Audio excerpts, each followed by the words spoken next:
আপনাদের সাথে আলাপ করব রিপন ভাই সমাচার। রিপন ভাই দেখেন, সে একজন কাঠমিস্ত্রি, তারা নিয়ে এটিএন নিউজ বা এটিএন বাংলা তারা একটা অনুসন্ধানমূলক রিপোর্ট করছে।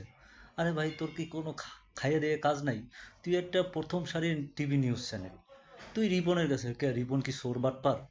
এই শোধ না, রিপন কি চোর বাটপার? তোর এই এটিএন নিউজের যে মালিক মাহফুজ, ওই যে সাইডটা বিয়ে করছে, ওইটা এইটা নিয়ে তো তোরা কোনো অনুসন্ধানমূলক করো না? হ্যাঁ, এই বাটপারের ঘরে বাটপার।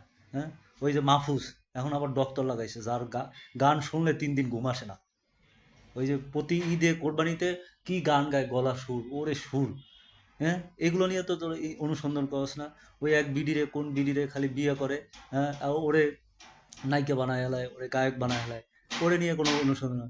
তোরা ভালো ঠিক আছে, আরো বহুত বাংলাদেশে লাখ লাখ রিপনের মতন লাখ লাখ মানুষ আছে যারা মা বাপরে ভাত দেয় না, এরকম এদেরকে নিয়ে তো কোনো সময় অনুসন্ধানমূলক রিপোর্ট করস না। হ্যাঁ, মানুষ পড়ে আছে, ঢাকা শহরে বহুত মানুষ না খাইয়ে মরে, বহুত মানুষ 3 বেলা ভিতরে 1 বেলা খাইতে, এই 3 বেলায় খাইতে পারে না।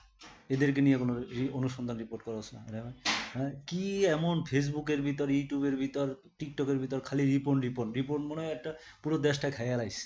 হুম, পুরো দেশটাই রিপন খাইয়া লাইছে, এমন রিপনে এমন ও ইয়া করছে, অপরাধ করিয়া লাইছে।